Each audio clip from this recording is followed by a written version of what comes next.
Coleman Food Mart hân hạnh đồng hành cùng chương trình. Được thiên nhiên ưu đãi với địa thế nằm dọc sông Cổ Chiên với sông Long Hồ thơ mộng, một vùng đất đã từng được xem là chứng nhân của quá trình hình thành vùng đất Long Hồ Dinh, thành phố Vĩnh Long, đang chuyển mình và dần trở thành điểm đến hấp dẫn đối với du khách trong và ngoài nước. Không quá nhộn nhịp như Cần Thơ, không quá sắc sảo như Đồng Nai, hay không lãng mạn với tiếng sóng vỗ rì rào như vùng đất biển Kiên Giang, Vĩnh Long lại khiến du khách phải lòng mình bởi một nét rất riêng. Với những kiến trúc hàng trăm năm lịch sử cùng với một bề dày văn hóa, một vùng đất địa linh nhân kiệt nổi tiếng với truyền thống yêu nước và hiếu học.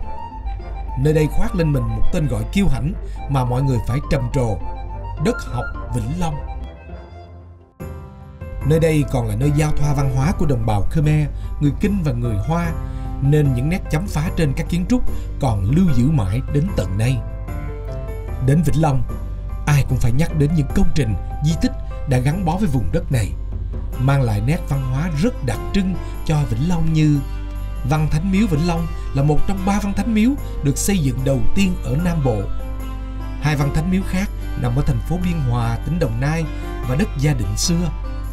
Công trình được khởi công năm 1864 và hoàn thành vào năm 1866 do đốc học Nguyễn Thông khởi xướng.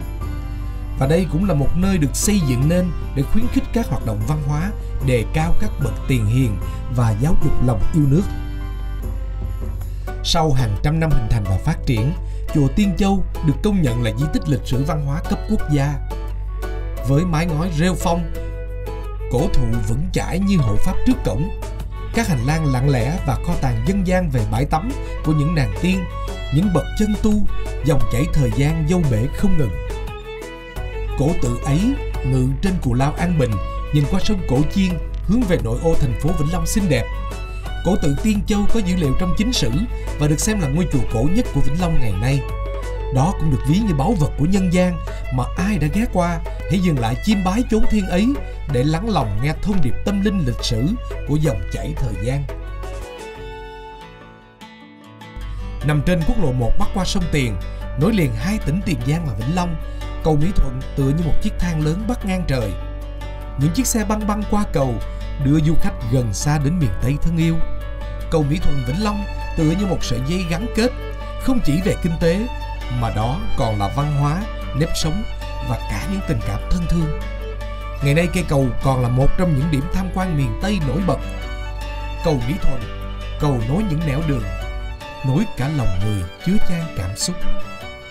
Và còn nhiều những điều đã, đang và sẽ là minh chứng cho quá trình hình thành, phát triển và đổi mới của thành phố Vĩnh Long. Hãy cùng theo chân Coleman đến với vùng đất này để khám phá cái đẹp và nhất là những món quà tặng bất ngờ mà Coleman sẽ tận tay trao cho các bạn nhé.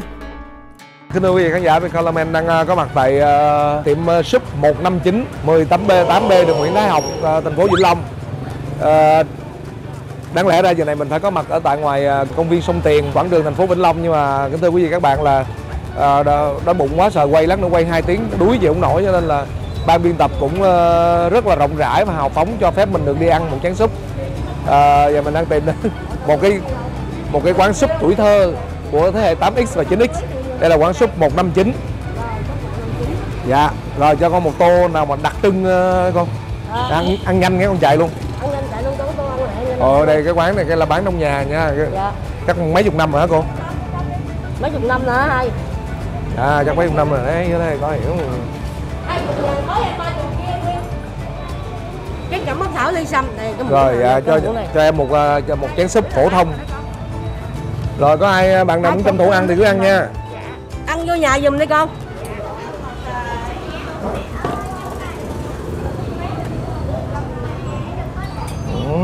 Rồi chén súp này nó có luôn cao vịt Bắc Thảo nữa nè. Đó. Để con thông cảm với mình nha. Mình ăn tốc hành trong vòng 50 phút thôi mình chạy liền. Rồi. Bà con cô bác đã ra ngoài công viên chưa ạ? Đã ra quảng trường chưa ạ? Nghe nói là cái tiệm súp này là tiệm súp tuổi thơ đó. Dạ. Cái quán súp này là tên là quán súp 159 nha bà con cô bác. Mọi người phải nhớ nha. Các bạn nào lát nào chuẩn bị ra chơi quà tặng bất ngờ, game show quà tặng bất ngờ phải nhớ cái câu này, nhớ cái địa chỉ quán này nha. Đây là quán súp 159 hay còn gọi là mình có đọc thông tin thì nói đây là còn gọi là cái quán súp trường khuyết tật. Súp ốc heo ngon lắm hả? Trời, có súp ốc heo nữa cô? Trời, hết ốc heo rồi, dạ rồi, hết rồi. Thêm xíu dầu mè ngon hả? Dầu mè ở đâu? Đâu có thấy dầu mè đâu. Bà con cô bác nào Vĩnh Long chạy ra, tranh thủ ra lấy 10 triệu nha. Quà tặng bất ngờ, dễ chơi, dễ trúng. Chỉ cần 5 câu hỏi thôi bà con cô bác. Dạ xin lỗi với bà con cô bác là tại mình thấy nắng quá nên mình nghĩ chưa ai ra. Ai về đâu, rất nhiều khán giả đang chờ ở ngoài công viên rồi. Quảng trường thành phố Vĩnh Long nha, bây giờ comment sẽ chạy ra đó. Quý vị các bạn thân mến, 5 câu hỏi là quý vị các bạn chỉ cần trả lời đúng 5 câu hỏi. Dễ chưa từng thấy. Câu 1 500.000, câu 2 1 triệu, câu 3 2 triệu, câu 4 5 triệu và câu cuối cùng là 10 triệu. Và quý vị các bạn sẽ có 3 quyền trợ giúp rất là đơn giản. Quý vị các bạn có thể gọi điện cho người thân hỏi đáp án, hoặc quý vị các bạn có thể hỏi một người nào đó có mặt tại hiện trường, hoặc là quý vị các bạn có thể nhận đáp án từ Colorman. Và để nhận được đáp án từ Colorman thì quý vị các bạn phải làm một thử thách rất là bá đạo. Rồi quý bà con cô bác nha, bây giờ mình sẽ di chuyển ra đó, 5 phút nữa thôi mình sẽ có mặt tại quảng trường nha. Rồi no rồi đó, bây giờ bắt đầu là quậy nha, chơi game nha. Rồi Tuyền nha. Rồi đây là quán súp 159 hay còn gọi là quán súp khuyết tật, bởi vì nó gần cái trường khuyết tật ở đây. Dạ thưa quý vị các bạn, còn 10 phút nữa thì chương trình sẽ bắt đầu. Bây giờ quý vị các bạn ơi, đây mình đang có mặt tại quảng trường thành phố Vĩnh Long, mà quý vị các bạn tranh thủ chạy đây để chơi game nha. Rồi mát rượi luôn, cái không khí ở đây rất là đã luôn. Ngày hôm nay thì mình nghĩ là một cái ngày rất là may mắn với Colorman đó. Dạ chắc chừng 15 phút nữa thôi. Giờ mời quý vị các bạn đi ra theo Colorman đi qua bên kia ngắm sông chút xíu. Cái công viên, cái quảng trường này đối diện mặt tiền sông cho nên là rất là mát mẻ. Và cái dòng sông này rất là đẹp. Bây giờ trời chiều hoàng hôn đang buông xuống nhưng mà vẫn còn ánh nắng còn rực rỡ lắm. Ở đây mình thấy có một cái đài phun nước. Buổi tối chắc lên đèn chắc rất là lung linh luôn quý vị bạn. Đó, ánh nắng mặt trời và hoàng hôn buông xuống. Cái kia mặt trời bắt đầu đang lặn dần dần, phía bên kia dòng sông lấp loáng rất đẹp. Đây quý vị các bạn thân mến, chiều mà mình qua đây mình ngồi mình quay phim, mình ngồi ăn ở đây là hết sảy luôn á. Rồi quý vị các bạn ơi, nhanh chân nha, còn mà mình tranh thủ mình ăn vặt tiếp nha bà con cô bác. Rồi 2.200 đã 2.300 khán giả rồi. Vĩnh Long cũng có du thuyền đó chú. Ôi dồi hấp dẫn quá. Rồi bà con ơi, đổ bộ ra đi, đổ bộ ra nhận giải nè bà con à. Dạ ở ngay quảng trường thành phố đó. Hấp dẫn chưa? Có trứng ăn liền được không cô? Ôi ngon quá. Nướng nóng nha ăn mới đã. Ra trời, trứng gà nướng nè, buổi chiều ra đây ngồi đây là ngay bên sông Tiền. Cái chương trình này cũng hay thiệt luôn á. Chương trình này tổ chức tại ngay bên bờ sông Tiền, thì thế nào ra đi chơi thế nào cũng được tiền thưởng. 5 câu hỏi sẽ nhận ngay 10 triệu đồng thôi, rất là đơn giản. Ra đi chơi đi, Colorman chỉ cho chơi, chỉ chơi lấy giải. Rồi đây cái trứng gà nướng nó vậy đó. Đó, ăn trứng gà nướng xong lát mình ăn tiếp hộp vịt lộn. Hộp vịt lộn nướng đi. Ôi ơi, chịu nổi không? Ăn vậy để mới đắt có sức để chạy. Và kính thưa quý vị các bạn, chơi rất là dễ, những câu hỏi dễ chưa từng có. Chút xíu nữa mọi người mới thấy dễ, mà dễ tới mức mà mình sẽ tức luôn, giận luôn. Tại sao mình không xuất hiện tại ngay tại công viên này để mình nhận giải? Rồi, phần nạp năng lượng đã xong. Và quý vị và các bạn chúng ta quay trở lại sân khấu. Chào mừng quý vị và các bạn đang đến với chương trình quà tặng bất ngờ. Chương trình quà tặng bất ngờ do Đài Truyền hình Thành phố Hồ Chí Minh phối hợp cùng công ty Color Entertainment thực hiện với sự đồng hành của nhãn hàng Colorman Food Mart. Chương trình quà tặng bất ngờ được phát sóng vào lúc 20 giờ 25 phút tối thứ 6 hàng tuần trên kênh HTV7. Và kính thưa quý vị và các bạn, hiện tại bây giờ Colorman đang có mặt tại trung tâm thành phố Vĩnh Long. Và bây giờ thì chương trình quà tặng bất ngờ xin được phép chính thức bắt đầu. Rồi quý vị và các bạn có cần mình phải phổ biến lại cái luật chơi không ạ? Dạ rồi, bà con cô bác nào mình muốn tham gia đó, đầu tiên mình giơ tay lên nha. Quá nhiều quá. Rồi luật chơi của quà tặng bất ngờ như sau, rất đơn giản. Chúng ta sẽ có 5 câu hỏi. Câu thứ nhất, nếu quý bà con cô bác trả lời được, mình sẽ có 500.000. Câu thứ hai, giải thưởng là 1 triệu. Câu thứ ba, giải thưởng là 2 triệu. Câu thứ tư, giải thưởng là 5 triệu. Và câu cuối cùng Nếu quý vị và các bạn vượt qua, giải thưởng là 10 triệu số tiền và cái giải thưởng sẽ được trao ngay trực tiếp tại đây luôn. Những cái câu hỏi của quà tặng bất ngờ nó đơn giản lắm. Bây giờ mình chắc là để mở hàng cho quà tặng bất ngờ thì bây giờ mình xin phép mời một bạn Cần Thơ đi ha. Em Vĩnh Long mà. Em là Vĩnh Long nhưng mà em em gốc Vĩnh Long mà em từ Cần Thơ. Em làm việc ở đâu? Dạ em làm tài xế. Làm tài xế mà ở Cần Thơ. Dạ Cần Thơ. Em tên gì? Em tên Trần Thiện Từ. Trần Thiện Từ. Dạ. Kính thưa quý vị và các bạn, đây là bạn Trần Thiện Từ. Bạn làm tài xế và bạn là người Vĩnh Long nhưng mà bạn công tác ở Cần Thơ. Và nghe tin chương trình quà tặng bất ngờ và Colorman xuất hiện tại Vĩnh Long cho nên bạn đã chạy một cái đoạn đường từ Cần Thơ về đây để xem chương trình. Như vậy thì chắc là mình nghĩ là cũng rất là phù hợp để cho bạn này là người chơi đầu tiên, đúng không bà con cô bác? Kính thưa quý vị và các bạn, đây là người chơi đầu tiên của quà tặng bất ngờ ngày hôm nay tại thành phố Vĩnh Long. Em vui lòng giới thiệu lại em tên gì và em công tác ở đâu? Em tên là Trần Thiện Từ. Em làm tài xế, em chạy cho công ty. Dạ, em ở phường 3, thành phố Vĩnh Long. Rồi, giờ em sẵn sàng chưa? Dạ. Rồi bắt đầu ha. Dạ, và cũng mong là quý bà con cô bác mình để cho có sự công bằng với tất cả người chơi của mình thì bà con mình đừng nhắc nha. Ok, bà con mình nhắc thì coi như câu đó mình bỏ, phải chuyển qua câu khác nha. Rồi, câu thứ nhất, cây cầu nào là cây cầu dây văng đầu tiên tại Việt Nam? Dạ, xin anh Điền, cây cầu Mỹ Thuận. Đầu tiên của nước Việt Nam bắt năm 2000. Bắt năm 2000 luôn. Dạ, khánh thành năm 2000. Kính thưa quý vị các bạn, bạn Thiện Từ đáp án cho câu đầu tiên, cây cầu nào là cây cầu dây văng đầu tiên của Việt Nam thì bạn Thiện Từ nói là đó là cây cầu Mỹ Thuận. Và cây cầu Mỹ Thuận khánh thành vào năm 2000. Quý vị các bạn nghĩ đáp án này đúng không ạ? Dạ, quý vị các bạn cho Thiện Từ tràng tay đi ạ. Rồi, chính xác, chúc mừng em đã vượt qua câu hỏi thứ nhất của chương trình. Cầu Mỹ Thuận là cây cầu dây văng bắc qua sông Tiền, nối liền hai tỉnh Tiền Giang và Vĩnh Long, Việt Nam. Cây cầu nằm cách thành phố Hồ Chí Minh 125 km về hướng Tây Nam trên quốc lộ 1, là trục giao thông chính của vùng đồng bằng sông Cửu Long.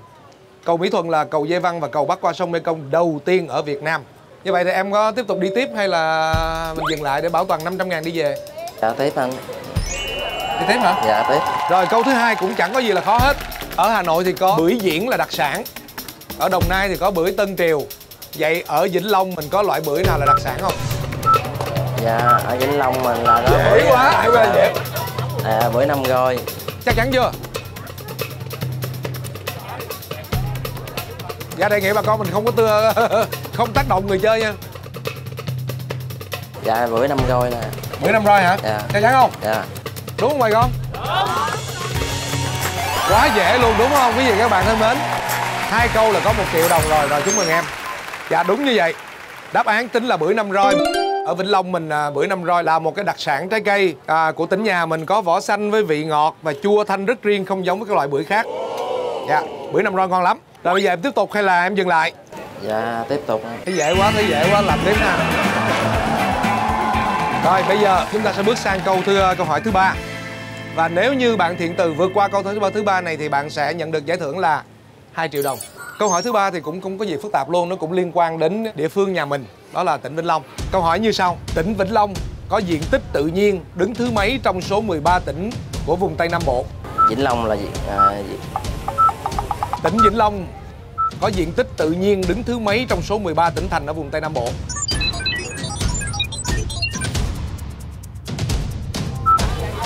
Đây là 25 giây đã trôi qua.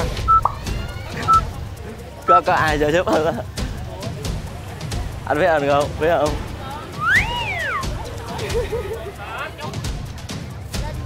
Ba 35 giây đã trôi qua. Dạ, Vĩnh Long mình là đứng cuối luôn. Đến cuối hả? Dạ. Nên nhớ bạn vẫn có 3 quyền trợ giúp nha. Còn lại 20 giây. Dạ, Vĩnh Long mình là cuối luôn. Không cần quyền trợ giúp luôn? Không cần mà trợ giúp luôn. Chắc chắn không? Dạ, chắc chắn. Tại sao lại không sử dụng quyền trợ giúp? Tỉnh Vĩnh Long mình là đứng kế cuối, là đứng thứ 12. Tức là trong 13 tỉnh của đồng bằng sông Cửu Long thì tỉnh Vĩnh Long mình là nhỏ thứ nhì đó. Và cái tỉnh thành nhỏ nhất đó chính là Cần Thơ. Rất tiếc cho bạn Thiện Từ của chúng ta, bởi vì bạn có 3 quyền trợ giúp. Quyền trợ giúp thứ nhất đó là bạn có thể hỏi bất kỳ ở đây, nếu ở đây không ai giúp đỡ được bạn thì bạn có thể gọi điện về nhà. Và còn một cái đáp án nữa rất là quan trọng, đó là Colorman luôn luôn giữ một đáp án chính xác. Nếu quý vị các bạn mà bối rối quá thì mình quay ngược lại hỏi, chỉ cần hỏi anh một câu là xong. Nhưng mà với điều kiện là em phải thực hiện một thử thách. Rồi thôi thì dù sao đi nữa cũng cảm ơn Thiện Từ đã đến, đã chạy một cái đoạn đường khá xa từ Cần Thơ để chạy về tỉnh nhà mình để tham gia chương trình quà tặng bất ngờ. Rồi xin được chia tay bằng Thiện Từ tại đây và xin một tràng pháo tay quý vị các bạn để cổ vũ cho bạn. Rồi cảm ơn Thiện Từ nhé. Ok rồi.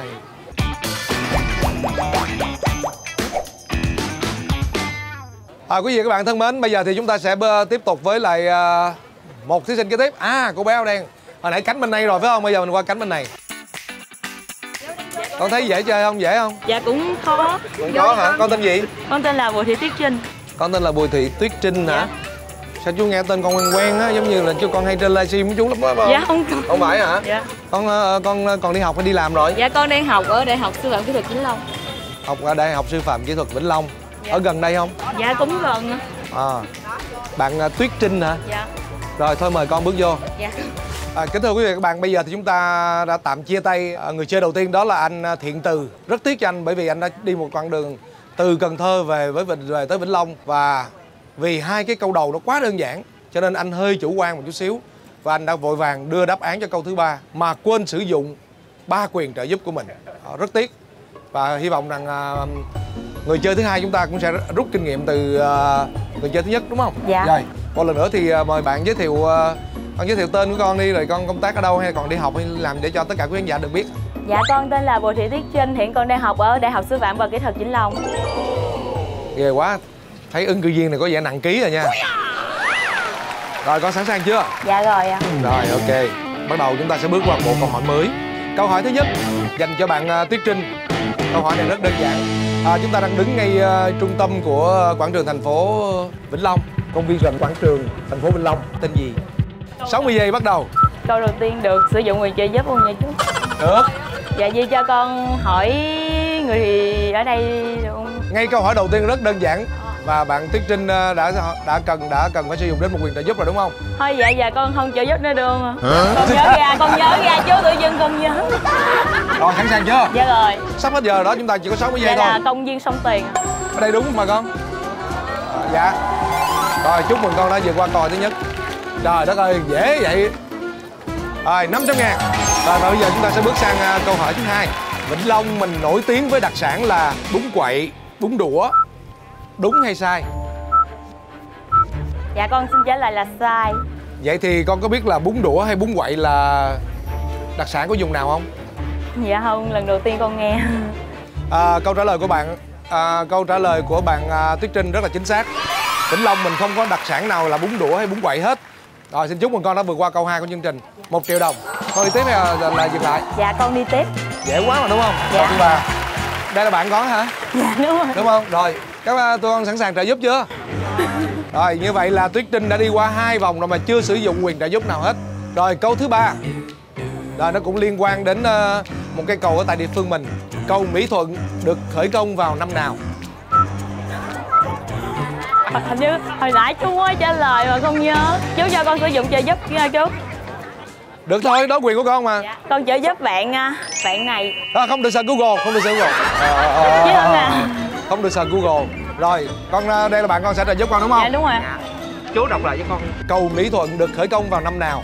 Khởi công chứ không phải Khánh Thành nha. Giờ bạn nào sẽ đại diện trả lời nè? Dạ bạn Chí Hưng.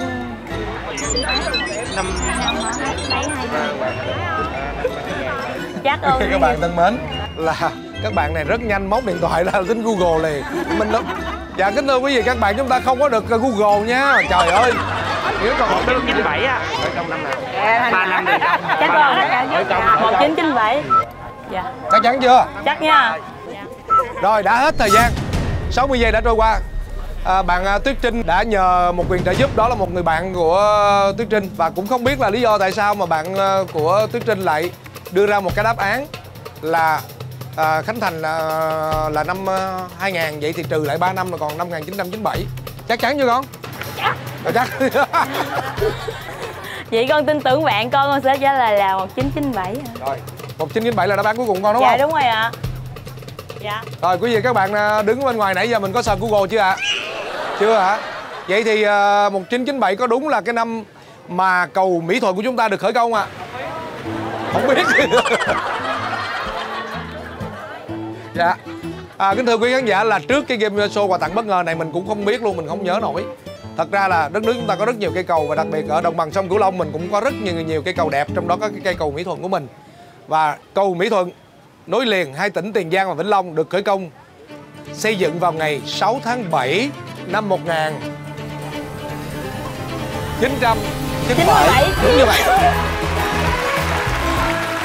Rồi, xin được chúc mừng bạn Tuyết Trinh đã vượt qua câu thứ 3. Dạ. Như vậy thì con đã có giải thưởng trong tay là 2 triệu đồng. Bây giờ ý con sao? Dạ tiếp chú. Con mới sử dụng 1 quyền trợ giúp thôi đúng Dạ, không? đúng rồi. Là còn 2 quyền trợ giúp, nhớ nha. Dạ. Đó. Rồi câu thứ 4. Thôi bây giờ mình chuyển qua một cái câu hỏi mà nó vui vui đi, đồ ăn đi. Ha. Dạ. Đó. Ở Vĩnh Long mình thì có rất nhiều là trái cây, đúng không? Dạ. Đó. Nói về trái cây thì có thể nói là Vĩnh Long là một trong những cái vương quốc trái cây lớn nhất ở đồng bằng sông Cửu Long. Và ở đây thì một trong những cái loại trái cây đặc sản của Vĩnh Long có cái tên là trái thanh trà. Dạ. Con biết trái thanh trà không? Dạ biết. Rồi, trái thanh trà là một loại cây đặc sản của Vĩnh Long. Vậy thì trái thanh trà được trồng nhiều nhất ở địa phương nào của tỉnh Vĩnh Long? Dạ, đề nghị không mà con mình đừng nhắc nha. Con chỉ còn 2 câu thôi đúng không chú? Con chỉ còn 2 quyền trợ giúp. Và quý bà con cô bác mình vui lòng đừng đọc đáp án để giữ sự công bằng cho tất cả người chơi của chúng ta. Còn 40 giây. Con sử dụng quyền trợ giúp gọi luôn chú. Được, rồi con gọi điện thoại đi. Mời con gọi cho ai? Con gọi cho bạn luôn chú. Rồi, ok, gọi cho bạn nha. Dạ, bạn tên là Nguyễn Khắc Tường. Mở loa lên đi con. Rồi, Ê, con nghe câu hỏi rồi đúng không? Trời ơi, người nhà đang ngồi canh luôn. Trả lời là tỉnh nào trồng nhiều thanh trà nhất ở Vĩnh Long, huyện nào trồng nhiều nhất vậy? Bình Minh. Bình Minh hả? Chắc không? Chắc. Ok, cảm ơn Chắc nhiều hả? nha. Sai rồi. Không có sai, con tin mà chú, học giỏi nhất lớp mà chú. Học giỏi nhất lớp hả? Dạ con xin trả lời là Bình Minh. Bạn Tuyết Trinh đã nhờ một người bạn của mình học giỏi nhất lớp của con luôn đúng không? Dạ. Là người của người Vĩnh Long. Và bạn đã khẳng định là đáp án là cây thanh trà được trồng nhiều nhất ở tại Bình Minh, Vĩnh Long, đúng không quý vị và bạn? Rồi, ban tổ chức chúng tôi bắt đầu toát mồ hôi rồi. Rồi, xin chúc mừng con đã vượt qua vòng thứ 4. Dạ con cảm ơn Rồi, chú. con đã có 5 triệu đồng rồi, con tiếp tục đi hay là con dừng lại? Nếu mình dừng lại có 5 triệu. Đúng rồi, dừng lại thì có 5 triệu. Dạ con tiếp. Dừng lại đi. Không, con tiếp luôn chú. Rồi, con suy nghĩ lại đi. Dạ vậy cho con xin dừng lại. Trời ơi.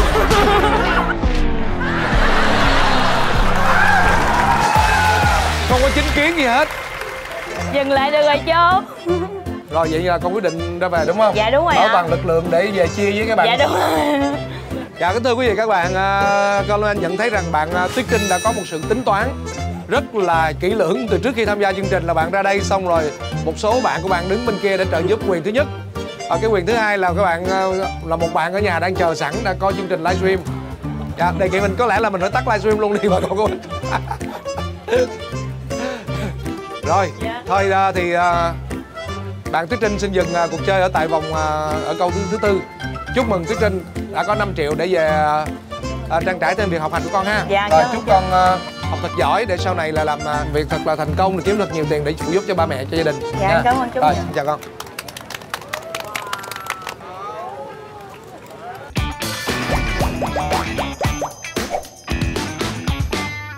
Một nữ đã phải không? Giờ kiếm một nam đi. Con Nam nè.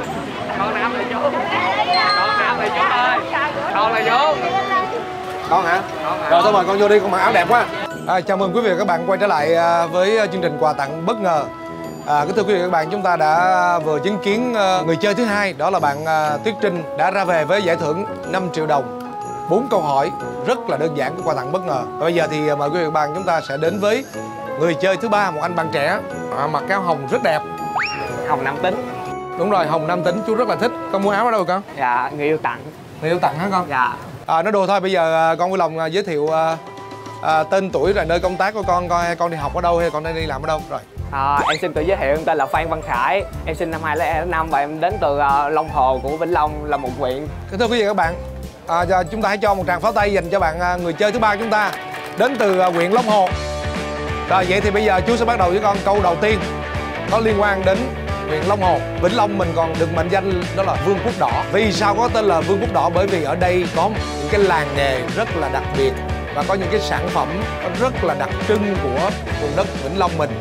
và đặc biệt là ở huyện Long Hồ của mình cũng có luôn. Con hãy cho chú cũng như quý khán giả được biết là ở huyện Long Hồ có cái làng nghề nào nổi tiếng? Long Hồ có làng nghề nào nổi tiếng? Khó ta. Khó ta. Con có 3 quyền trợ giúp. Quyền trợ giúp thứ nhất là có thể nhờ một khán giả nào đứng ở quanh đây. Em nghĩ là nên nhờ một khán giả ở quanh đây giúp. Rồi, ok rồi, muốn nhờ khán giả nào? Đó. Ở đây đi. Đây là ai? Rồi. Mời muốn nhờ người nào? Cậu bé này hả? Em nghĩ là nên với cái câu hỏi này nên hỏi những người lớn tuổi, ta sẽ dày dặn kinh nghiệm hơn. Vậy là chị có đồng ý trả lời giúp bạn này không? Có, em trả lời giúp chị em này. Rồi, dạ xin lỗi chị tên gì? Em tên Thắm. Chị Thắm. Chơi Thắm tên mẹ luôn. Ồ, có hai người tên Không mộ anh Coleman nên ra đây chơi. Rồi, vậy là con nhờ cô Thắm đúng không? Dạ. Rồi, như vậy thì chị đáp án của cái câu đầu tiên dành cho bạn Phan Văn Khải này là Vĩnh Long có người gốc, nó tập trung nhiều ở xã Thanh Đức, của Long Hồ. Rồi, con nhớ chưa? Dạ. Rồi, con có chọn đây là đáp án cuối cùng hay không? Mình đã hỏi ta thì mình nên tôn trọng và tin tưởng người ta. Rồi, ok. Rồi, vậy thì con hãy lặp lại cái đáp án cuối cùng của con là gì? Đáp án cuối cùng của con là làng nghề nổi tiếng nhất ở Long Hồ là làm góp. Chính xác phải không quý vị các bạn? Trời, quá đơn giản. Đó, dân Long Hồ mà không biết là ở Long Hồ mình có cái làng nghề đôi lúc nó vậy đó. Rồi, câu trả lời của con rất là chính xác. Tuy nhiên mà nó chưa đủ. Nói về Vĩnh Long, nơi nổi tiếng sản xuất ra nhiều cái lò và có nhiều lò gạch gốm truyền thống thì phải nói đến 2 huyện. Huyện Long Hồ của con là một huyện, và còn một cái huyện thứ hai nữa đó là huyện Mang Thít. Rồi thôi thì cũng xin chúc mừng con vượt qua câu thứ nhất. 500.000. Rồi con đã sử dụng một quyền trợ giúp rồi nha. Dạ. Rồi giờ con thích chú hỏi con về cái lĩnh vực nào? Địa điểm quán đồ ăn thức uống. Địa điểm quán đồ ăn thức uống đúng không? Dạ. Quán đồ ăn thức uống. Ok rồi, chú sẽ cho con một câu. Ở đây có một cái quán ăn mà cũng khá lâu đời, là tuổi thơ của những cái thế hệ 8X và 9X. Dạ. Nó là một cái quán súp. Quán súp đó có tên là quán súp gì? Quá dễ luôn đó. Và như vậy con chỉ còn 2 quyền trợ giúp. 60 giây bắt đầu. Súp với chữ khuyết tật. Súp gì? Theo con nghĩ là sẽ dùng quyền trợ giúp thứ hai. Trời rồi. Quyền thứ hai là quyền gì? Bây giờ quyền trợ giúp thứ hai là con còn một quyền nữa là con gọi điện về cho người thân hoặc là đáp án trực tiếp của chú. Từ chú đi. Từ chú lúc nào cũng đúng hết đó. Đương nhiên. Đúng rồi. Rồi. Từ chú đúng không? Dạ. Rồi. Nhưng mà con muốn nhận được đáp án của chú thì con phải thực hiện một thử thách của ban tổ chức chương trình đưa ra. Nếu như con vượt qua được thử thách này thì con sẽ có được đáp án của chú. Dạ. Còn nếu con không vượt qua được cái thử thách này xem như con mất quyền. Dạ. Rồi quý vị các bạn thân mến, như vậy là bạn Phan Văn Khải bước sang câu thứ hai và lại tiếp tục sử dụng một quyền trợ giúp nữa, và bạn đã chọn là cái quyền trợ giúp là nhận đáp án trực tiếp từ Coleman. Và để nhận được đáp án trực tiếp này, đáp án này chắc chắn chính xác thì bạn phải thực hiện một thử thách. Và nếu bạn được vượt qua thử thách này thì xem như bạn sẽ nhận được đáp án chính xác từ Coleman. Thử thách có cái tên là tắc kè kéo gỗ. Thử thách nó như thế nào? Mời quý vị các bạn đón xem, rất nhiều thú vị. Chú cũng chưa biết thử thách là gì luôn. Còn cũng nghe hoang mang quá à. Rồi xin mời ban tổ chức. Đây quý vị các bạn thân mến, đây là cái thử thách tắc kè kéo gỗ. Rồi bây giờ thì bạn Hoàng Thái là thay mặt ban tổ chức sẽ hướng dẫn cho Khải và Coleman cái thử thách tắc kè kéo gỗ là như thế nào. Ở đây có một cái miệng tắc kè, thì bây giờ mình sẽ ở trong này có một cái ống hút, mình sẽ thổi ra. Khi mình thổi thì cái lưỡi này nó sẽ thè ra và mình đưa cái lưỡi đó xuống dưới nước này và mình kéo, mình cuộn tròn cái thanh gỗ lên và bỏ vào cái thanh gỗ đó vào trong đây trong thời gian 2 phút. Nếu như mà ai bỏ được nhiều thanh gỗ vào trong cái lọ này hơn thì người đó sẽ giành chiến thắng. Nếu như mà em giành chiến thắng được Coleman thì em sẽ có được đáp án từ Coleman. Còn nếu như mà em không có, em không thắng được Coleman thì em sẽ phải tự trả lời cái câu hỏi của Coleman đưa ra. Dạ đây là cái thử thách là tắc kè kéo gỗ đó bà con cô bác. Đó. Rồi, bắt đầu đi. Rồi, sắp bắt đầu.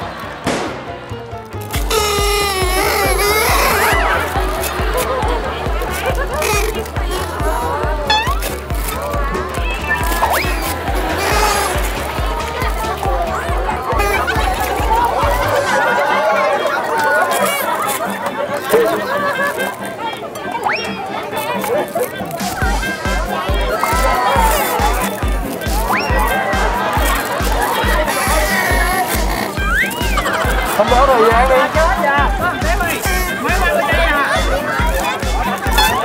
Khó rồi.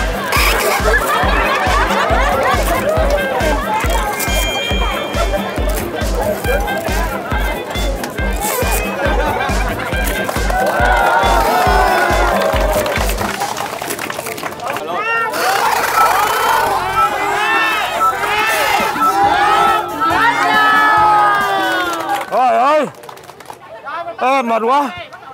Rồi con thua rồi con ơi. Nhìn là biết rồi. Đúng rồi, nhìn là biết rồi, khỏi đếm. Trời ơi, tôi không ngờ tôi giỏi vậy luôn á. Dạ kính thưa quý vị các bạn, đôi khi là chúng ta vào cái trò chơi nào cũng vậy. Nhiều khi mình giỏi chưa chắc mình thắng đúng không bà con? Dạ. Và đây là một bằng chứng. Nói đùa con thôi chứ nãy chú ăn gian đó, lúc con cắm mặt con thổi là chú bóc nè.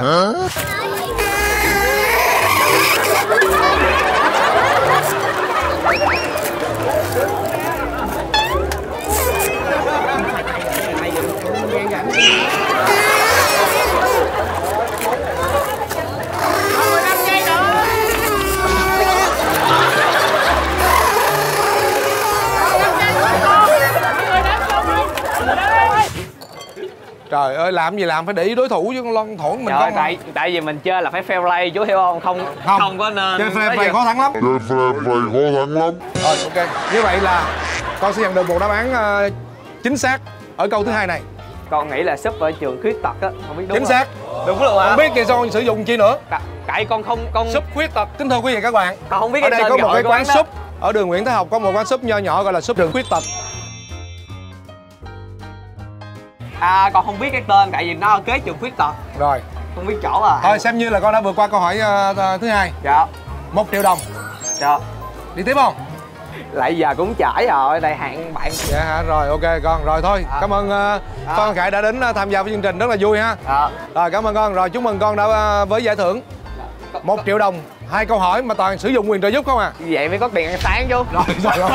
Rồi đây là phần thưởng dành cho con, 1 triệu đồng.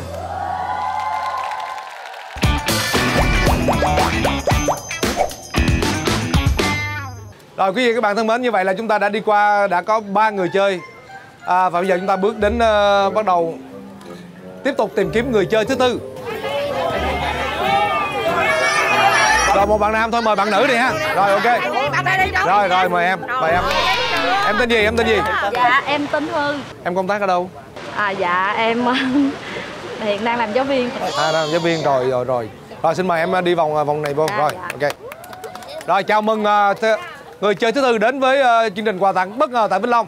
Cái chương trình quà tặng bất ngờ là mục đích để mang tới những cái món quà vui vẻ cho quý vị và con cô bác sau những cái giờ làm việc căng thẳng. Đó. Những cái câu hỏi của chúng ta nó rất là đơn giản, nó liên quan ngay tại địa phương của mình. Ví dụ như nãy giờ quý vị và các bạn thấy rồi đó, hầu hết các câu hỏi 99% các câu hỏi đều liên quan đến địa phương mình. Thưa cô xin cô vui lòng giới thiệu cô tên đầy đủ của cô, rồi cô công tác ở đâu, cô dạy ở đâu, trường nào ạ? Dạ em xin tự giới thiệu, em tên là Phạm Thị Ánh Thư và hiện đang công tác tại trường trung học cơ sở Lê Quý Đôn, thành phố Vĩnh Long. Dạ cô dạy lớp mấy không? Dạ em dạy lớp 6. Dạ. Rồi quý vị và các bạn thân mến, chúng ta cho một tràng pháo tay dành cho cô Ánh Thư. Dạ hôm nay có người thân nào cô đứng gần đây không? Dạ em có đi cùng với bạn với bé của em. Mà cô đến đây thì cô muốn cô có ý là cô sẽ đi đến vòng cuối cùng hay là sao? Dạ thật ra thì ai cũng mong muốn là nếu mà mình thi thì mình phải đạt được phần thưởng cao nhất. Dạ hy vọng. Dạ rồi cô sẵn sàng ha? Dạ em sẵn sàng. Rồi câu thứ nhất đơn giản luôn đó, cầu Mỹ Thuận nối liền 2 tỉnh nào ở đồng bằng sông Cửu Long? Dạ dạ em xin phép được trả lời. Cầu Mỹ Thuận là nối 2 tỉnh đó là Vĩnh Long và Tiền Giang. Chính xác không quý vị các bạn? Trời, câu này mà không trả lời được nữa thôi đó. Dạ chúc mừng cô. Cảm ơn anh. Dạ 500.000 đã thuộc về cô. Rồi câu thứ hai, nói đến Vĩnh Long là nói đến trái cây đúng không quý vị các bạn? Ngoài bưởi năm roi thì còn có một cái loại trái cây nữa mà theo như Coleman được biết là rất là ngon tại Vĩnh Long mình, đó là cam. Thưa cô thì cái đặc sản nổi tiếng, nói về cam thì nổi tiếng ở Vĩnh Long mình là cam gì ạ? Dạ em xin phép trả lời, nếu mà đặc sản ở Vĩnh Long khi mình nhắc đến thì có lẽ là cam sành. Dạ chỉ đúng 11 nữa rồi, và còn một loại cam nữa. Dạ cam sành và cam xoàn. Dạ đúng không bà con cô bác? Chính xác, chúc mừng cô đã vượt qua câu hỏi thứ hai. Vậy là cô đã có 1 triệu đồng và bây giờ chúng ta sẽ bước sang câu thứ ba. Và cô phải nhớ là cô chưa có mất một quyền trợ giúp nào hết. Dạ. Cho em bắt tay anh cái lấy tinh thần. Câu hỏi thứ ba là cam sành có nhiều nhất ở huyện nào và cam xoàn có nhiều nhất ở huyện nào? Dạ đó, cái câu đầu nó dễ lắm, hai loại cam dễ. Hai loại luôn ha anh? Dạ đúng. Dạ. Mỗi loại là một huyện ha anh? Dạ đúng rồi. Dạ em xin phép trả lời là cam sành. Cô còn có 3 quyền trợ giúp nha, cô nhớ nha. Đó. Nếu cô không chắc thì cô có thể là nhờ một ông bà cô chú bác nào ở đây để giúp cho cô. Còn nếu mà cô tự tin thì cô cứ trả lời. Nếu như mà em nhờ quyền trợ giúp thì em vẫn tiếp tục với câu hỏi tiếp theo được hay sao? Được. Dạ, là phần thưởng vẫn giữ nguyên. Dạ đúng rồi. Dạ, vậy em xin phép được nhờ quyền trợ giúp là hỏi khán giả. Tại vì em không nhớ chắc lắm. Dạ, có khán giả nào sẵn lòng trợ giúp cho cô Anh Thư của chúng ta một cái đáp án chính xác được không ạ? Cam sành ở huyện nào và cam xoàn thì ở huyện nào nhiều nhất? Dạ, em xin phép nhờ chị bên đó. Rồi, chị có search Google chưa? Dạ, em chưa có search Google. Chị chưa search Google hả? Tưởng nếu chị search Google rồi mình đi kiếm người khác nha. Mình tin bạn nha bạn. Rồi, xin lỗi khoan đã, em tên gì? Dạ, em tên Trâm. Em có bà con gì với lại cô Dạ, em chỉ Anh Thư? là bạn thôi. Bạn hả? Dạ. Là bạn biết nhau trước rồi hả? Dạ, bạn học thôi ạ. Bạn học hả? Dạ. Rồi. Có thể là sau cái là sự giúp đỡ này là coi như mình mất bạn luôn đó. Dạ không. Em tin tưởng. Câu thứ 3 giải thưởng là 2 triệu. Nói gì nói chứ 2 triệu đồng cũng không phải là, cũng là một cái số tiền chứ nó cũng không đơn giản, đúng không bà con cô bác? Đây là bạn Trâm, tức là bạn thân của cô Anh Thư cũng đang có mặt tại quảng trường thành phố Vĩnh Long và sẽ là người trợ giúp cho cô. Câu thứ 3, cam sành ở huyện nào và cam xoàn ở huyện nào? Dạ, cam sành thì ở huyện Tam Bình, còn cam xoàn thì ở Trà Ôn. Chính xác. Chính xác anh. Không, cô là người chọn đó. Tức là em có đồng ý với đáp án của bạn em không? Đồng ý với câu trả lời. Đúng rồi, bây giờ em cho anh lại đáp án là cam sành là nằm ở huyện nào và cam xoàn nằm ở huyện nào đây? Em nhờ quay vào dạ. Này. Em xin trả lời câu hỏi của mình đó là cam sành là ở huyện Tam Bình và cam xoàn là ở huyện Trà Ôn. Chào quý vị các bạn có nghe không ạ? Cam sành là ở huyện Tam Bình và cam xoàn ở huyện Trà Ôn đúng không quý vị các bạn? Trời ơi, bà con đây Vĩnh Long chắc chắn là bà con phải nói đúng rồi. Rồi chúc mừng em đã vượt qua thứ 3 rồi. Vậy là con em không mất sữa rồi nha. Rồi ok, cảm ơn em rồi. Quý vị các bạn thân mến, như vậy là cô giáo Anh Thư của chúng ta đã vượt qua được vòng thứ 3 và chỉ mới mất một quyền trợ giúp mà thôi đúng không? Dạ. Rồi chúc mừng cô đang cầm trên tay là cô đang có giải thưởng là 2 triệu đồng. Dạ. Bây giờ cô có đi tiếp vòng thứ 4 hay không? Vòng câu số thứ 4 là giải thưởng là 5 triệu đồng. Dạ, em xin đi tiếp ạ. Rồi cô Anh Thư xin đi tiếp. Rồi, hy vọng rằng chúng ta sẽ tìm được chủ nhân của giải thưởng 10 triệu đồng ngày hôm nay nha bà con cô bác. Dạ rồi, câu thứ 4. Cái câu này hay nè. Rồi, bây giờ thôi chúng ta chuyển sang chút xíu văn hóa nghệ thuật. Rồi, ở tại Vĩnh Long mình có một cái nghệ sĩ cải lương rất là nổi tiếng. Ông Nguyễn Thành Úc là tên thật của một nghệ sĩ cải lương rất nổi tiếng. Và ông cũng là người con của Vĩnh Long. Xin hỏi, đó là nghệ sĩ cải lương tên gì? Dạ, rất may là em cũng có theo dõi hình thức là nghệ thuật cải lương và em xin phép trả lời đó là nghệ sĩ nhân dân Út Trà Ôn. Quá chính xác. Trời ơi, tôi tưởng tôi gài cái câu này là thắng rồi. Dạ đúng như vậy thưa quý vị các bạn. Nghệ sĩ cải lương Út Trà Ôn sinh năm 1919 và ông mất năm 2001. Ông là một nghệ sĩ cải lương tài danh. Ông tên thật là Nguyễn Thành Úc. Tên thường gọi của ông trong gia đình là Mười Út bởi vì ông là người con thứ 10 và cũng là con út. Ông sinh tại ấp Đông Phú, làng Đông Hậu, quận Trà Ôn, xưa thuộc tỉnh Cần Thơ, nay thuộc tỉnh Vĩnh Long. Xin chúc mừng cô. Dạ, cảm ơn. Như vậy là cô giáo Anh Thư đã vượt qua được vòng thứ 4 với giải thưởng là 5 triệu đồng. Dạ thưa cô có ý định cô sẽ đi tiếp hay không ạ? Câu cuối cùng, câu thứ 5. Giải thưởng lớn nhất là 10 triệu đồng.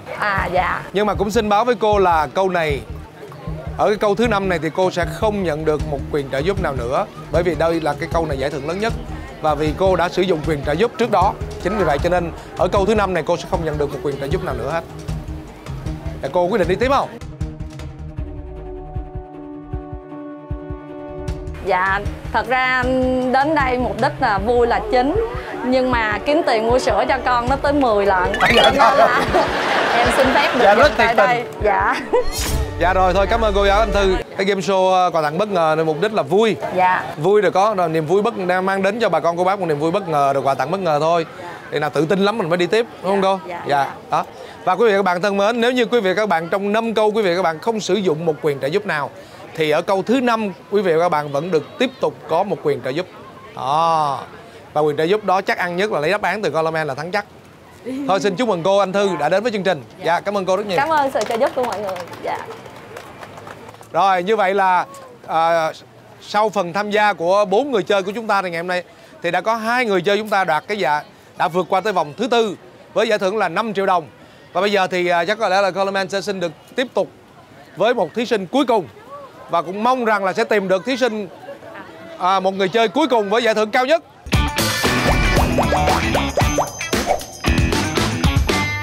Nãy giờ một số quý bà con bác thắc mắc là nãy giờ không có thấy một người chơi nào có tuổi hết. Dạ. Dạ thưa anh, bây giờ em sẽ chọn một người chơi mà có tuổi với một điều kiện là người chơi đó phải lớn tuổi hơn Coleman. Bà con đồng ý không? Rồi. Dạ xin thưa anh là anh tên gì ạ? Lưu Văn Dũng. Là Lưu Văn Dũng. Dạ anh sinh năm mấy anh? Sinh năm 1967. Dạ anh sinh năm 1967. Dạ. Vậy thôi đâu có cách nào từ chối đúng không bà con? Dạ. Anh lớn hơn mình 2 tuổi, mình sinh năm 1969. Dạ mời anh Lưu Văn Dũng đi vô. Rồi dạ mời anh Dũng, dạ mời anh. Dạ. Chào mừng quý vị và các bạn, chúng ta đã quay trở lại với chương trình quà tặng bất ngờ và đây là người chơi thứ 5 và cũng là người chơi cuối cùng của chương trình ngày hôm nay.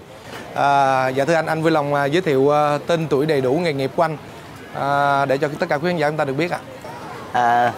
Thưa anh cameraman cũng như tất cả quý vị khán giả, tất cả bà con có mặt đông đủ hôm nay rất là vui. Dũng tên là Lưu Văn Dũng, người ở tại thành phố Vĩnh Long, tỉnh Vĩnh Long.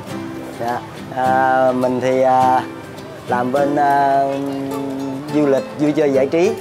Dạ rồi, cảm ơn anh Lưu Văn Dũng đã đến với chương trình. Và Coleman cũng hy vọng rằng là mặc dù là người chơi cuối cùng nhưng mà anh cũng sẽ là người đạt giải thưởng cao nhất của chương trình ngày hôm nay. Và anh sẵn sàng chưa ha? Dạ. Dạ sẵn sàng. Dạ.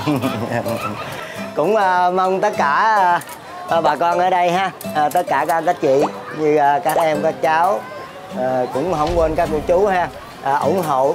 Một lần nữa xin cảm ơn rất nhiều ạ. Thưa anh Dũng là anh sinh ra và lớn lên ở tại vùng đất Vĩnh Long này hả anh? Dạ, tại Vĩnh Long. Dạ, anh nhầm mấy đời ở đây rồi anh? Tất cả ở đây là tính ra 4 đời. Ở đây 4 đời, vậy là chắc là những cái gì mà lâu đời nhất ở đây lành lắm hết. Dạ, thì cũng biết được chút đỉnh nhưng mà quan trọng là cái câu hỏi dễ dễ, còn là lâu quá phải chắc điện thoại tới ông nội.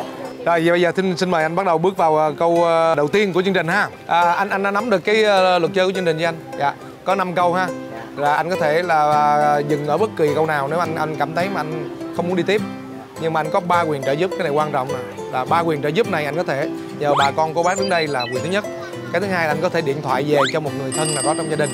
Dạ, và cái quyền thứ ba, trợ giúp thứ ba đó là trực tiếp từ Coleman. Dạ. Vậy anh ha. Rồi, chúc anh may mắn nha. Dạ, cảm ơn anh. Rồi, câu hỏi thứ nhất dành cho anh. Dạ thưa anh Dũng là cái cầu Mỹ Thuận là một cái công trình được hợp tác giữa 2 quốc gia, Việt Nam mình và quốc gia nào? Đó, này đúng dễ nha. Đó. Xin trả lời với anh cùng với tất cả bà con. Cây cầu Mỹ Thuận được hợp tác với 2 quốc gia, đó là Việt Nam và Úc. Rồi, chúc mừng anh. Đó. Câu đầu tiên phải vậy đúng không bà con? Dạ, chúc mừng anh Dũng đã vượt qua câu thứ nhất 500.000. Giờ anh có muốn đi tiếp câu thứ hai không? Dạ tiếp ạ. Dạ, rồi. Câu thứ hai nó lại tiếp tục là một câu liên quan tới địa phương mình nhưng mà nó cũng có liên quan tới một cái địa phương khác. Bưởi Năm Roi thì là đặc sản của Vĩnh Long mình, đúng không anh? Dạ. Vậy còn bưởi Tân Triều là đặc sản của tỉnh nào? Tân Triều. Dạ, anh có 3 quyền trợ giúp. Nếu anh nghĩ không ra, anh lập tức sử dụng quyền trợ giúp liền. Trợ giúp thứ nhất ạ. Dạ, quyền trợ giúp thứ nhất, dạ. Rồi, bên đây với bên kia rất nhiều người muốn trợ giúp anh nè. Anh phải chọn mặt gửi vàng nha. Anh chọn sai cái là anh cũng là mình cũng ra về luôn đó. Dạ, bây giờ anh chọn ai? Chọn đây hả? Rồi mời đây phải không? Dạ. Hay chị đi thôi, chị giúp ảnh đi. Đó. Để rồi thôi. Rồi chọn mặt này hả? Rồi, ok, rồi.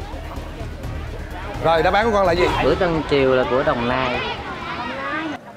Rồi, bạn trẻ con tên gì? Dạ, tên Phương. Con Phương, con là công tác ở đâu? Dạ, con là bên nhiếp ảnh. À, bên nhiếp ảnh hả? Con có quen biết gì với chú Dũng không? Dạ, con là con của Dũng.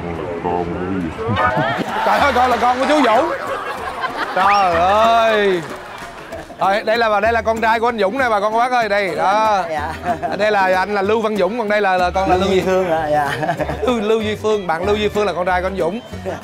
Và cũng là người đã trợ giúp anh Dũng ở câu thứ 2. Đó là bưởi Nam Roi là đặc sản Vĩnh Long, còn bưởi Tân Triều là đặc sản ở tỉnh nào? Dạ, ở tỉnh Đồng Nai. Đó là đáp án chính xác. Chúc mừng anh. Rồi, chú gửi con phần quà nha. Ok rồi. Rồi, xin chúc mừng anh. Rồi. Như vậy là anh Lưu Văn Dũng đã vượt qua vòng thứ 2 với giải thưởng là 1 triệu đồng. Bây giờ anh có đi tiếp câu thứ 3 hay không? Để tiếp ạ. Câu thứ 3, nếu anh vượt qua câu thứ 3 thì giải thưởng là 2 triệu đồng. Dạ. Anh đã sử dụng hết 1 quyền trợ giúp. Như vậy anh còn 2 quyền trợ giúp nữa. Quyền trợ giúp thứ 2 là anh phải gọi điện thoại về cho người thân, hoặc là quyền trợ giúp của anh là anh nhờ mình, Colorman sẽ cung cấp cho anh cái đáp án chính xác. Nhưng với điều kiện là anh phải vượt qua một thử thách. Rồi, câu hỏi thứ 3 cũng rất đơn giản. Quý vị các bạn thân mến, nói đến miền Tây hay nói đến đồng bằng sông Cửu Long thì một trong những cái đặc sản của miền Tây quê mình đó chính là chợ nổi, đúng không ạ? Rồi, vậy thì thưa anh là theo anh thì Vĩnh Long có chợ nổi nào hay không, và chợ nổi đó tên là gì? Xin thưa với cameraman với tất cả bà con là ở Vĩnh Long có một cái chợ nổi, nhưng mà nó cũng không lớn lắm. Như ở không phải bằng Cái Bè hay là ở Cái Răng, ở Cần Thơ, Cái Bè ở Tiền Giang, mà Vĩnh Long mình thì có chợ nổi ở huyện Trà Ôn. Đúng không bác? Dạ, chúc mừng anh Lưu Dũng đã vượt. Dạ, đúng như vậy. Thật sự thì cũng rất nhiều người là cũng không vì khi nói đến chợ nổi ở miền Tây thì một số người cũng không biết rằng là ở ngay tại địa phương Vĩnh Long cũng có một cái chợ nổi, bởi vì nó nhỏ. Đó chính là chợ nổi Trà Ôn. Xin chúc anh đã vượt qua câu thứ 3 với giải thưởng là 2 triệu đồng. Và bây giờ chúng ta bước sang câu thứ 4 với giải thưởng là 5 triệu đồng. Anh có đi tiếp hay là dừng lại? Tiếp.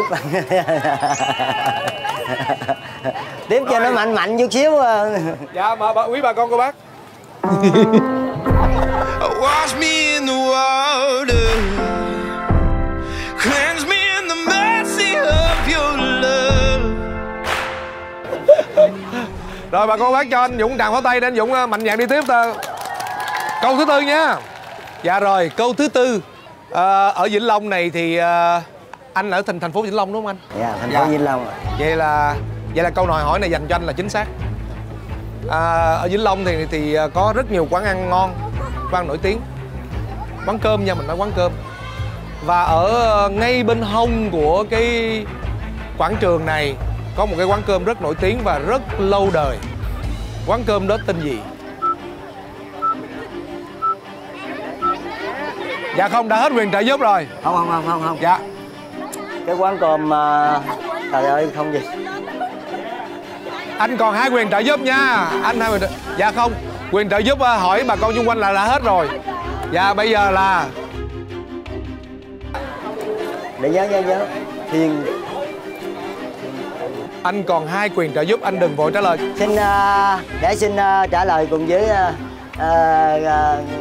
anh cameraman cùng với tất cả bà con. Thì xin trả lời cái câu này đó là quán cơm lâu đời nhất ở thành phố Vĩnh Long mà cặp với lại quảng trường. Thì đó là quán cơm Thiên Tân. Rồi, anh hãy động lại suy nghĩ trong vòng 5 giây.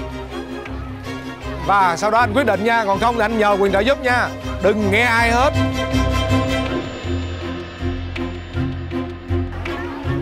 Quyền trợ giúp đi, còn Coleman đứng đây nè. Anh ơi, không có thấy được đâu. Hết giờ. Trời ơi, tại sao mà tôi dẫn đoàn đi du lịch là đi lại đây ăn cơm đây hoài mà không giờ quên vậy trời. Bây giờ Quán Tân Tân. Tân Tân. Nhớ rồi, không phải là Tiên Tân mà Tân Tân. Dạ. Anh chắc chắn không? Xin nếu trả không, lời câu nếu hỏi không này chắc là chắn Tân là Tân. nếu không đúng là anh ra về tay không nha. Dạ không sao đâu. 5 triệu đồng nha chứ không phải giỡn chơi nha. Dạ. Là ngày xưa là anh hay dắt khách dẫn đoàn đi du lịch. Dạ, coi như giờ đoàn đi du lịch bên tất cả các miền Tây sông nước rồi trở về đây ăn cơm ở quán Tân Tân. Dạ, rồi thì thôi anh nói với quý khán giả là đáp án cuối cùng anh dạ, là gì đáp án cuối cùng đó là quán Tân Tân ạ. Rồi xin chúc mừng anh. Dạ, chúc mừng anh Dục, đó là một đáp án chính xác. Dạ thưa quý vị các bạn thân mến, quán cơm Tân Tân nằm ngay bên hông của quảng trường thành phố Vĩnh Long mình. Quán cơm này đã có từ năm 1946, có nghĩa là đến nay là tính đến nay là 75 năm. Quán cơm Tân Tân, một quán cơm mình Colorman này cũng không biết chính xác là có phải quán cơm lâu đời nhất hay không, cho nên mình chỉ nói là một trong những quán cơm lâu đời nhất và cặp với là bên hông của công viên Sông Tiền. Dạ chúc mừng anh. Rồi 5 triệu đồng. Anh đã vượt qua câu hỏi thứ 4 của chương trình và anh có tiếp tục đi tiếp câu thứ 5 của chương trình không? Và ở câu thứ 5 này anh sẽ không có một quyền trợ giúp nào. Nói chung là chơi là chính. Đấy, cho nên là rất là vui, nhưng mà thôi đến đây thì mình không phải là đến đây thì mình coi như tạm dừng đi. Rồi thưa quý vị khán giả, bây giờ thì một lần nữa sẽ được chúc mừng cho anh Lưu Văn Dũng đã vượt qua vòng thứ 4 của quà tặng bất ngờ ngày hôm nay. Và kính thưa quý vị và các bạn, như vậy là ngày hôm nay không có một người chơi nào đi qua được vòng thứ 5 của chương trình. Nhưng mà cũng quá vui bởi vì 5 người chơi đã hết, 3 người chơi đã vượt qua được vòng thứ 4. Vô cùng xuất sắc đúng không quý vị các bạn? Rồi và đây là giải thưởng.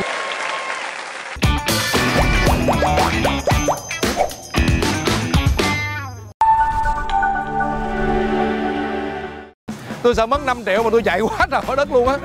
Như vậy thì bạn có 1 phút 30 giây để bạn lấy 10 cái đáp án này. Nếu mà bạn muốn tìm được cái đáp án thật thì rất dễ. Làm sao bạn lấy được 10 cái đáp án này và bạn mở ra hết. Rồi 5, 4, 3, 2, 1, bắt đầu.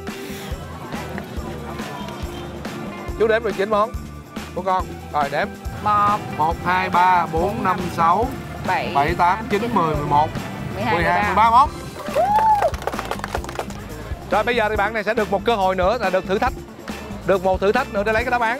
Nhưng mà lấy đáp án bằng cách nào cũng bá đạo lắm, quý vị các bạn chờ xem nha. Đón xem tập 15 quà tặng bất ngờ được phát sóng vào lúc 20 giờ 25 phút thứ 6 ngày 14 tháng 5 năm 2021 trên HTV7. Colorman Food Mart hân hạnh đồng hành cùng chương trình.